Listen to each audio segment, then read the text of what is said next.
যে যে জায়গাগুলোতে হেলথের অপরচুনিটি আছে সেই জায়গাগুলোতে আসলে আমরা চেষ্টা করছি যেন একটু ভ্যালু অ্যাড করতে পারি। আমরা আমাদের জায়গা থেকে সোশ্যাল অ্যাওয়ারনেসটাতে আসলে বেশি ফোকাস করছি ওয়েলবিং কেয়ার ফাউন্ডেশন, যেখানে আসলে একদম আমাদের যারা অ্যাম্বাসিডর আছেন বা আমরা মাঝে মধ্যেই চেষ্টা করছি হেলথের যে দিবসগুলো আছে সেই দিবসগুলোতে কিভাবে মানে হেলথ অ্যাওয়ারনেসটাকে আরও বেশি ম্যাচিভ আকারে করা যায়। ইউনিভার্সাল হেলথ কভারেজ আমরা যেটা এক্সপেক্ট করছি বা বিভিন্ন হেলথের কম্পোনেন্টগুলোকে আমরা চিন্তা করছি, সে জায়গাতে একটা গ্রেটার ইম্প্যাক্ট করতে পারে আমাদের একদম কমিউনিটি লেভেলে যে আমাদের পপুলেশন আছে তাদেরকে আমরা কনসিডারেশন করে, যেটা আমাদের ন্যাশনাল হেলথ সিস্টেমকে আসলেই পজিটিভ হেলথ আউটকাম দিয়ে হেল্পফুল করতে পারে। আমাদের অলমোস্ট সকল গভর্নমেন্ট থেকে শুরু করে প্রত্যেকটা স্টেক হোল্ডার, এনজিও, আইএনজিও, সবাই আমরা হেলথ ইনইকুইটি নিয়ে কাজ করছি।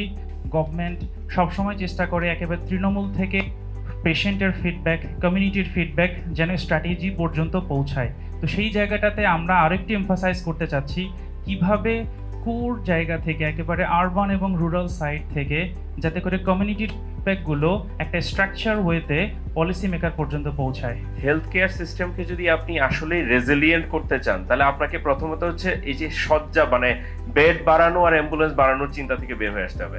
ইনফ্রাস্ট্রাকচার দিয়ে আপনি কোনোদিন হচ্ছে একটা দেশের হেলথ সিস্টেম ঠিক করতে পারবেন না। আপনারা জানেন বাংলাদেশ গভর্নমেন্টের একটি প্রজেক্ট রয়েছে, সেটি হচ্ছে ব্রেস্ট এবং সার্ভাইকাল ক্যান্সার স্ক্রিনিং এর একটি প্রজেক্ট আছে। তাদেরই একটা রিপোর্টে আমরা যেটা দেখি যে তাদের area of coverage, population coverage হচ্ছে অ্যারাউন্ড 12% এবং একটা অন্য একটা রিসার্চে আসে 7.5 to 9%।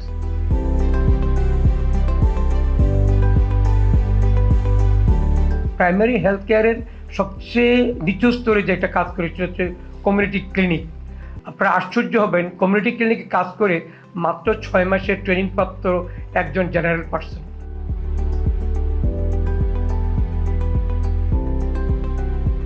I'm very much agree because যেটা হচ্ছে যে innovation says this is very important but also awareness in a community level, যেখানে মানুষ ইনোভেশন শব্দটাও বুঝে না, ওই জায়গাতে ইটস ভেরি ইম্পর্টেন্ট যে অ্যাকাউন্টেবিলিটি নিয়ে আসে ইনস্টিটিউশনগুলোতে অ্যান্ড দেন হচ্ছে গিয়ে প্রপার কমিউনিটি স্ট্রেংথেনটা বাড়ানো থ্রু দিস। মাঠ পর্যায়ের কি সমস্যা এটা যদি শুরুতেই আইডেন্টিফাই করতে পারি এবং সেই আইডেন্টিফাই সমস্যাগুলো এবং কি সমাধান হতে পারে সেই জিনিসগুলো যদি আমরা স্টাডি করে জাতীয় পর্যায়ে এই পার্লামেন্টের মাধ্যমে যদি আমরা এটা নিয়ে আসতে পারি, তাহলে আমার মনে হয় যে এই উদ্যোগটা অত্যন্ত ফলপ্রসূ হবে।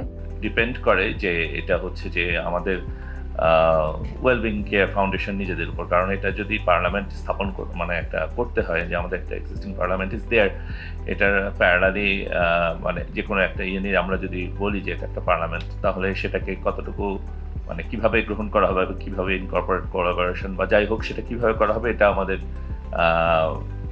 কোর যারা পলিসি মেকার তারাই একমাত্র এটার উত্তর দিতে পারবেন।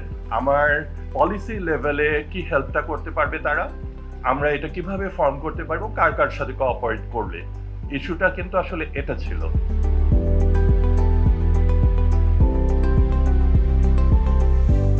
হেলথ পার্লামেন্ট কিন্তু ফেসিলিটেটিং ফ্যাক্টর হিসেবে শুরু করতে পারে, দেন কাম টু অ্যাকাউন্টেবিলিটি। আপনি আস্তে আস্তে কিন্তু যখন কনফিডেন্স বিল্ড আপ করবেন, তখন আপনি যখন অ্যাকাউন্টেবিলিটির জায়গাটা হাত দেবেন, তাহলে গভর্নমেন্ট কিন্তু এটা সিরিয়াসলি নেবে। যার যে ধরনের সেবা লাগবে আমি সেটা তাকে দিব।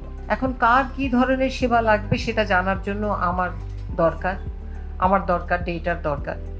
আমরা বাংলাদেশে মোটামুটি সব ডিজিজের ইনসিডেন্স জানি, প্রেভালেন্স জানি, অ্যান্ড টাইপ অফ পপুলেশনের কি ধরনের নিড সেটা জানি। আমরা এনসিডি বলছি, আমরা ক্যান্সার বলছি, আমরা ওল্ডার পিপলের নিড বলছি, আমরা ভ্যাকসিনেশন বলছি, চিলড্রেন, আমরা নারীদের ভ্যাকসিনেশন, আমরা কিন্তু সব জানি। We have all the data. গভর্নমেন্টের সাথে কনফ্লিক্টিং বা কন্ট্রাস্টে যাওয়ার সুযোগ নাই।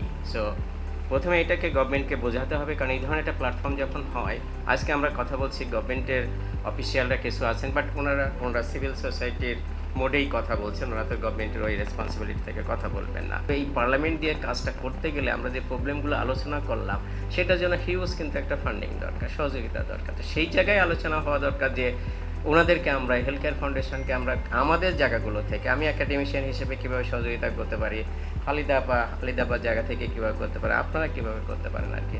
তাছাড়া কিন্তু ওনারা কাজটা করতে পারবেন না, এটা সম্ভব না। মানে এটা রাষ্ট্রের কাজ, এটা একটা প্রাইভেট ইনস্টিটিউশন, যদিও নট ফর প্রফিট, কোথা থেকে করবে সেই ব্যাকআপটা ওনাদের কিন্তু নাই।